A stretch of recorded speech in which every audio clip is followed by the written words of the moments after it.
नमस्कार, news time पर आपका स्वागत है। छठे चरण का चुनाव प्रचार थमा। पटियाला की रैली में विपक्ष पर बरसे पीएम मोदी। देश में लोकसभा चुनाव की प्रक्रिया के 5 चरण पूरे हो चुके हैं। बाकी 2 चरणों के लिए मतदान 25 मई और 1 जून को कराए जाएंगे। 7वें दौर के नामांकन की सभी प्रक्रियाएं पूरी कर ली गई है। सभी राजनीतिक दल चुनाव प्रचार में एड़ी चोटी का जोर लगा रहे हैं। लोकसभा चुनाव की पल पल की खबरों के लिए जुड़े रहने के लिए हमारे साथ चैनल को सब्सक्राइब जरूर कर लीजिएगा। दरअसल छठे चरण के मतदान के लिए चुनाव प्रचार थम गया है। छठे चरण के तहत 8 राज्यों की 58 सीटों पर मतदान होगा। इस चरण में पूर्व केंद्रीय मंत्री मेनका गांधी, भोजपुरी अभिनेता मनोज तिवारी, दिनेश लाल यादव निरहुआ, पूर्व सीएम महबूबा मुफ्ती और मनोहर लाल खट्टर समेत कई नेताओं की किस्मत का फैसला होगा। अभिनेत्री आम्रपाली दुबे ने कहा, पूरा आजमगढ़ भगवामय हो गया है। पूरे आजमगढ़ में कमल खिल रहा है। अब आजमगढ़ विकास का गढ़ है। पूरा पूर्वांचल पीएम मोदी के समर्थन में है। एनडीए जरूर 400 पार सीटें जीतेगी, इसमें कोई शक नहीं। वहीं भाजपा नेता अपर्णा यादव ने आजमगढ़ में कहा, मैं सभी को कहूंगी कि भाजपा सबका साथ सबका विकास के मंत्र पर आगे बढ़ रही है। मैं सभी लोगों से कहना चाहती हूं कि दिनेश लाल यादव उर्फ निरहुआ को यहां भारी बहुमत से जितवाकर दिल्ली भेजे। वहीं प्रधानमंत्री नरेंद्र मोदी ने पटियाला में जनसभा को संबोधित करते हुए कहा, एक तरफ भाजपा और एनडीए है और दूसरी तरफ भ्रष्टाचारियों का इंडी गठबंधन है। एक तरफ मोदी है जो लड़ाकू विमान से लेकर एयरक्राफ्ट कैरियर तक भारत में बना रहा है। दूसरी तरफ इंडी गठबंधन है जो लिखित रूप से कहता है कि हमारे परमाणु हथियारों तक को समाप्त कर देना चाहिए।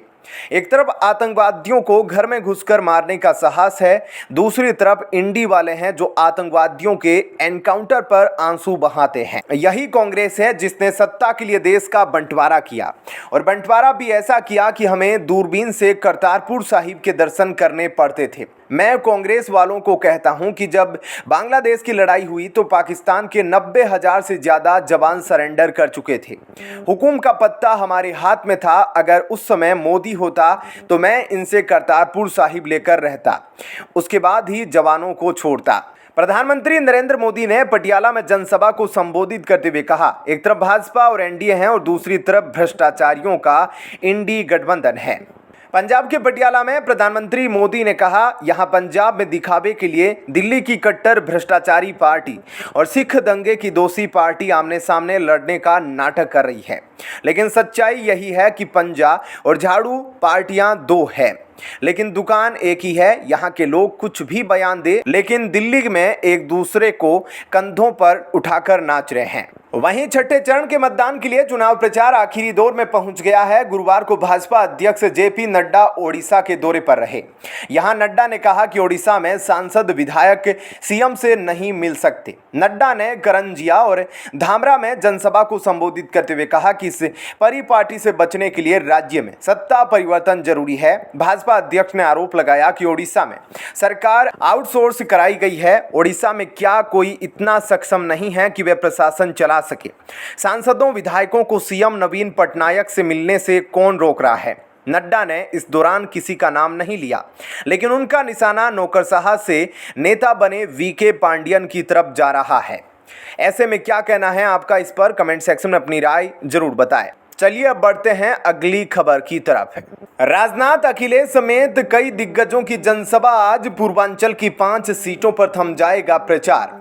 पूर्वांचल के 3 जिलों की 5 लोकसभा सीटों पर छठे चरण में 25 मई को चुनाव होंगे।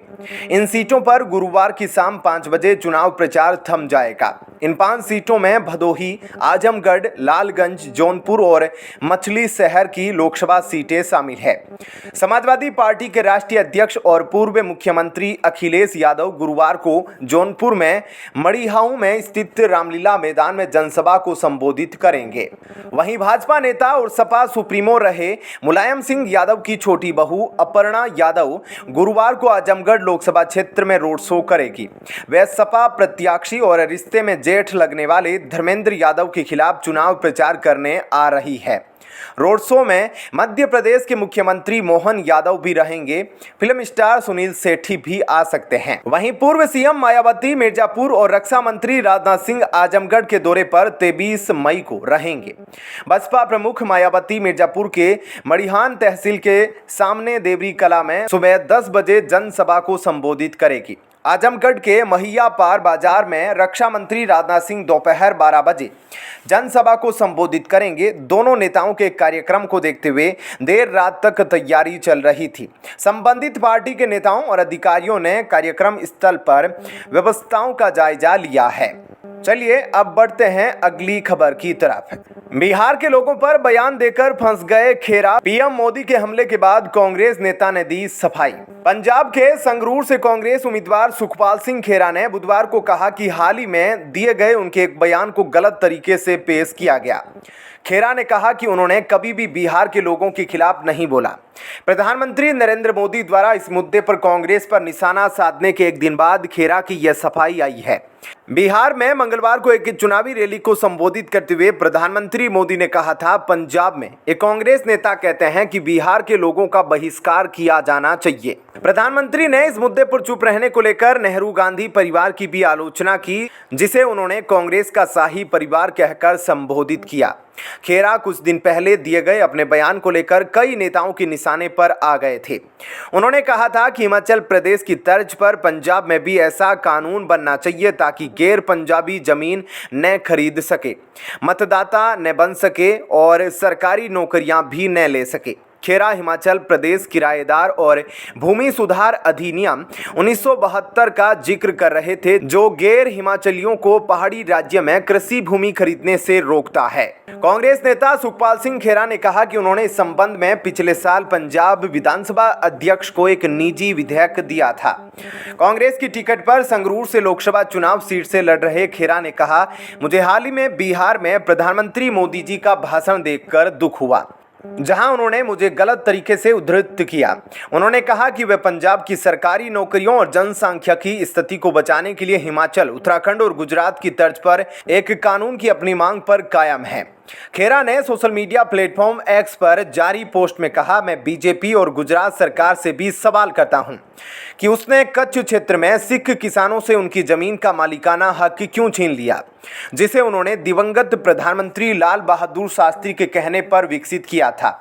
भोलाथ सीट से विधायक खेरा ने कहा, मैंने कभी बहिष्कार या बिहारी शब्द का इस्तेमाल नहीं किया। हम बिहार और उत्तर प्रदेश से काम के लिए पंजाब आने वाले लोगों का स्वागत करते हैं। चलिए बढ़ते हैं अगली खबर की तरफ। है कश्मीर में क्यों हो रहा अधिक मतदान, कहीं ये वजह तो नहीं, बहुत कुछ कहता है मतदाताओं का जोश। जम्मू कश्मीर में 3 चरणों के मतदान ने ही बता दिया है कि कश्मीर में कितना बदलाव आया है। वादी की श्रीनगर व बारामूला संसदीय सीट पर बढ़ा हुआ मतदान बताता है कि लोगों का लोकतंत्र और संसद के प्रति विश्वास बढ़ा है। वह पंचायत से लेकर संसद तक अपना प्रतिनिधि पहुंचाने को उत्सुक है। मतदाताओं के जोश ने बता दिया है कि आम कश्मीरी लोकतंत्र में भागीदारी कर शांत व विकसित जम्मू कश्मीर की नींव रखना चाहते हैं।